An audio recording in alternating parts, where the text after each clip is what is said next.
à toutes et à tous ma team, j'espère que vous allez bien. Aujourd'hui pour cette nouvelle vidéo, on se retrouve pour le résumé complet de la 17e étape du Tour de France 2023. Une grosse étape de montagne, comme vous pouvez voir ce beau pavé au programme, ce beau profil.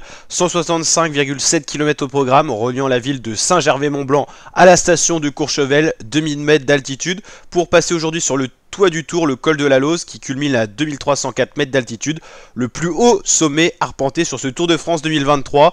Au programme, c'était aussi le col des Saisies, le Cormet de Roseland, la côte de Longchois et donc le col de la Lose, souvenir Henri Desgranges, 28 km à 6% de moyenne, donc un beau pavé. Qu'est-ce qui s'est passé dans cette étape? Alors en début d'étape, on a une échappée qui s'est créée, qui a eu du mal à se créer parce que l'équipe Jumbo-Visma a beaucoup roulé, laissant peu d'écart à l'échappée. Là il y avait un beau groupe avec Skelmose, tout ça, qui a été finalement rattrapé par le peloton. Et on va voir justement qui a réussi un petit peu à partir. Là on a un trio qui se détache, Julien Alaphilippe comme tous les jours à l'attaque, accompagné de Chris Neylands et de Giulio Ciccone, le maillot à poids.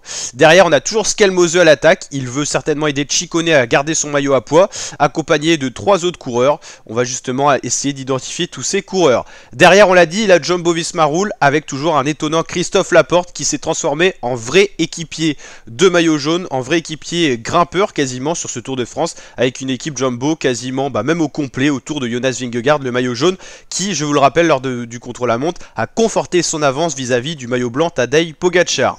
Tadej Pogacar qui est d'ailleurs tombé en début d'étape, il est tombé en ascension, il a pris un cours de la G2R à la mondiale, Nance Peters qui a fait une petite déviation. Je crois qu'en gros il y avait le maillot jaune à droite, Nance Peters, et en gros il y a une petite déviation du maillot jaune, Nance Peters est tombé, Pogacar est tombé dessus, il est tombé en montée donc pas très vite mais ça peut avoir des séquelles, il avait en tout cas tout le côté gauche un petit peu égratigné, donc ça peut avoir des conséquences sur les performances dans cette étape. Jumbo toujours à l'œuvre dans le peloton, alors qu'une échappée s'est enfin dessinée, une belle échappée d'une, je crois qu'il y a 32-38 coureurs, un truc comme ça. On retrouve Skelmose, beaucoup d'AG2R la mondiale, on retrouve notamment Ben O'Connor autour de Félix Gall, on a Simon Yates, on a David Gaudu, on a Thibaut Pinot, on a Guillaume Martin, on a Julien Alaphilippe, on a Pello Bilbao, on a Jack Haig, enfin vraiment énormément de bons coureurs, de très bons éléments grimpeurs. Il y a Rigoberto Urán, on reconnaît ici Magnus Cort Nielsen avec sa moustache. Il y a du monde autour de Simon Yates, il y a pas mal de FDJ, il y a Madouas, il y a Kung. Et justement, bon bah dans les premières, enfin c'est même plus les premières ascensions, à 55 km de l'arrivée, dans les différentes ascensions, certains coureurs sont décrochés. C'est le cas de Hugo Hull, le Canadien de la Israël. Là c'est Simon Guglielmi qui est distancé juste devant. Alors que là c'est la Jayco qui prend en main, non pas le peloton, parce qu'on pourrait le croire avec le nombre de coureurs, mais bien l'échappée en main. On aperçoit ici Thibaut Pinot, on a Wilco Kelderman, il y a Marc Soler pour la UAE, voilà, il y a Julien, il y a Casper Asgreen, enfin il y a du monde dans cette échappée. On va justement voir l'émoussage qui se fait petit à petit. Là il en reste moins des coureurs, c'est Jack Haig qui œuvre avec Ben O'Connor dans sa roue, Félix Gall derrière, il y a Rafał Majka aussi, il y a Kelderman, il y a Benoît, il y a Madouas, Pinot toujours là, Guillaume Martin. Le peloton lui il n'y a plus grand monde, c'est Ineos qui roule, on ne sait pas trop pourquoi, certainement pour protéger la place de Carlos Rodriguez, sachant qu'on a Simon Yates dans l'échappée, sinon ils n'ont pas de réelle raison de courir à l'avant du peloton, à part s'ils ont vraiment un Tom Pidcock qui fonctionne bien ou un Carlos Rodriguez. En tout cas ça roule, le maillot jaune est là, Tadej Pogacar est bien là, et on a encore Warren Barguil qui s'accroche à la queue de peloton. Là c'est toujours l'échappée, Guillaume Martin en queue de groupe, on a un coureur de la Unodix, ça doit être Tobias Alland Johansen, là c'est Pinot, on reconnaît Gaudu ici, Madouas, Simon Yates, c'est la AG2R qui mène, avec Ben O'Connor qui se sacrifie donc pour Félix Gall. La Ineos qui roule dans le peloton, là on a maintenant Chris Harper qui se sacrifie pour Simon Yates, une grosse accélération qui va faire du tri. À l'arrière on a Nicolas Schulz qui est distancé dans l'échappée, qui était encore là. Là c'est Ben O'Connor qui s'est écarté, c'est pour ça qu'en gros c'est la Jayco qui a pris le relais. Dans le peloton, le travail de Jonathan Castrovero est terminé, alors que dans l'échappée, Madouas explose, c'est Tige Benoît qui explose, Thibaut Pinot est en train d'exploser sous l'impulsion justement de Chris Harper. Et grosse surprise, Tadej Pogacar, pas bien dans le groupe du maillot jaune, distancé à plus de 10 km quasiment lui, parce qu'ils sont à 2 minutes, donc peut-être à 9 km du sommet. Tadej Pogacar, le maillot blanc, deuxième du général, distancé du peloton maillot jaune. Il est en train de craquer, Marc Soler est en train de l'attendre. Marc Soler qui était dans l'échappée en début de journée. Heureusement qu'il y était parce que là il a permis de servir de point d'appui pour Pogacar.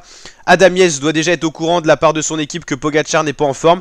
Il attend pas, il va essayer de conserver sa 3ème place sur le podium. Pogacar dans un jour 100.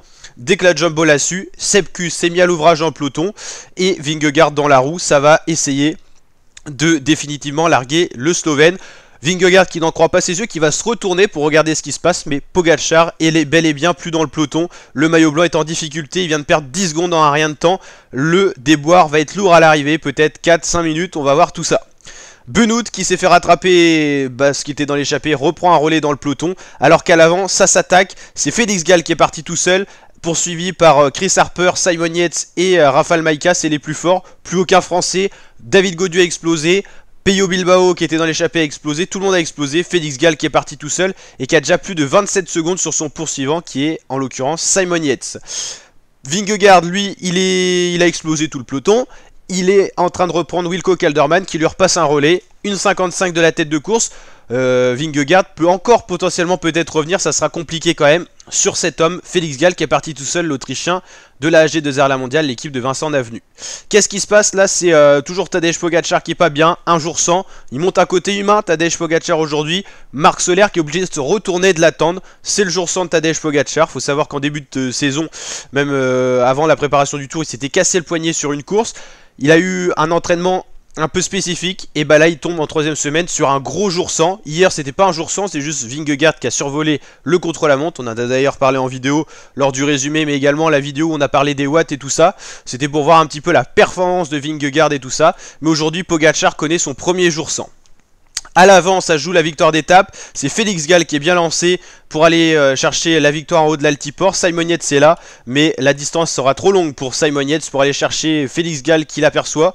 Mais Félix Gall va remporter la première étape sur ce Tour de France 2023 pour l'équipe AG2R, mais surtout pour lui, sa première victoire sur le Tour de France, avec une très belle victoire au programme, une étape reine de ce Tour où Félix Gall, l'Autrichien, s'impose juste devant Simon Yates. Deuxième fois deuxième, après la première étape où il a fini deuxième derrière son frère Adam qui avait pris le maillot jaune. C'est fini pour Simon Yates, ça ne sera pas la victoire d'étape aujourd'hui. Pogacar toujours en difficulté, Marc Soler est obligé de l'attendre. C'est Wawa qu'on voit juste devant, Warren Barguil. Là c'est Guillaume Martin qui en finit, qui était dans l'échappée. Carlos Rodriguez qui a totalement explosé également, qui arrive à ce moment-là. Et là Marc Soler accompagne Pogacar. Pogacar qui a vraiment un coup de pédale vraiment humain aujourd'hui. Il a vraiment été en défaillance. Benoît qui célèbre la victoire de la Jumbo avec cette future victoire du Tour de France pour Vingegaard si il n'y a pas d'incident mécanique ou de chute ou de choses comme ça. Mais en tout cas maintenant il n'y a plus personne pour aller chercher Vingegaard. Pogacar qu'en finit, la tête basse, Marc Soler qui va venir réconforter Pogacar. C'est une image triste de Tadej Pogacar, mais il a connu un jour sans. D'un côté c'est rassurant, il a un côté humain ce Tadej Pogacar. Voilà, mais en tout cas c'est fini pour la gagne du Tour de France je pense. Et là c'est un autre coureur qui en termine. On va aller voir justement les classements de l'étape. Félix Gall s'impose, 34 secondes devant Simon Yates, 1 minute 38 devant Pello Bilbao. Par contre, bonne opération pour le général, pour Félix Gall, Simon Yates, Pello Bilbao, sachant que derrière ça a explosé. Vingegaard finit 4ème à 1,52, le meilleur enfin c'est le dernier qui restait du peloton, tous les autres là ils sont dans l'échappée. Félix Gall, Simon Yates, Pello Bilbao étaient dans l'échappée, Gaudu, Tobias Johansson, Chris Harper, Rafał Majka, Adam Yates, celui qui n'était pas dans le peloton, finit à 3,43, c'est-à-dire à 2 minutes de Vingegaard. Il a explosé, mais bon, le tempo était très dur à suivre. Kelderman, Pinot, Hindley qui a explosé aussi, Madouas, Martin, Guillaume Martin. Et si on va voir un petit peu certains coureurs comme Pogacar, c'est très loin derrière. Il est où Tadej? Il est à 7,37, il a perdu plus de 6 minutes aujourd'hui. Donc au général ça donne quoi? Vingegaard est plus que jamais maillot jaune, 7 minutes 35, rendez-vous compte, devant Tadej Pogacar. Ça doit faire longtemps qu'on n'a pas eu un écart aussi conséquent, alors que le Tour de France n'est toujours pas terminé. Vingegaard qui survole ce Tour de France et Pogacar lui de l'autre côté qui a une défaillance, qui a montré un côté très humain aujourd'hui. Au final Adam Yates revient à 3 minutes de la deuxième position, mais bon c'est son équipier Pogacar. Mais on sait jamais, si samedi il y a encore une grosse étape de montagne et que Adam Yates est meilleur que Pogacar, ça se trouve Adam Yates va finir deuxième du Tour. Carlos Rodriguez 4ème mais à 12 minutes, Simon Yates qui est revenu 5ème à 12 minutes 19. Il peut encore aller gratter la place de Carlos Rodriguez, Simon Yates. Pello Bilbao 6ème, Jay Hindley 7ème. c'est la pire descente, hein, Jane Leo général. Félix Gall qui passe 8ème, Sepkus 9ème, Gaudu 10ème à 17 minutes 57 et premier français. Guillaume Martin, Thibaut Pinot 11-12, Cash Rovero, Chris Harper, voilà. Avec des écarts conséquents, ça fait longtemps qu'on n'a pas vu ça sur le Tour. Ça me fait penser au classement des Tours des débuts des années 2000 où c'était ultra dominé par certains coureurs. Niveau maillot vert, ce sera toujours Philipsen. Meilleur grimpeur, on aimerait bien voir ça. C'est Ciccone avec 88 points. Félix Gall qui est pas loin. Et Vingegaard non plus. Donc Ciccone est plus que jamais en danger. Il a 6 points d'avance seulement sur Félix Gall qui tourne bien en plus en cette troisième semaine de Tour. 7 points sur un Vingegaard mirobolant depuis ce début de Tour. Donc voilà, les deux menaces c'est Gall et Vingegaard. Hein. Paulès n'est plus vraiment une menace. Meilleur jeune c'est Pogacar. Attention à Carlos Rodriguez. Hein. Si Pogacar connaît encore une défaillance ce samedi, il peut perdre ce maillot blanc qui est la seule récompense qu'il peut encore remporter sur ce Tour. Il aura quand même gagné une victoire d'étape, Poggi. Hein, donc c'est pas non plus Bredouille qui va rentrer de ce Tour de France. Philipsen plus que jamais maillot vert et Jumbo-Visma meilleure équipe. Étonnant, non, au vu de l'ultra domination de cette équipe. N'hésitez pas à liker la vidéo si elle vous a plu, vous abonner, activer la cloche et je vous dis à très bientôt la team pour de prochaines vidéos. Ciao ciao.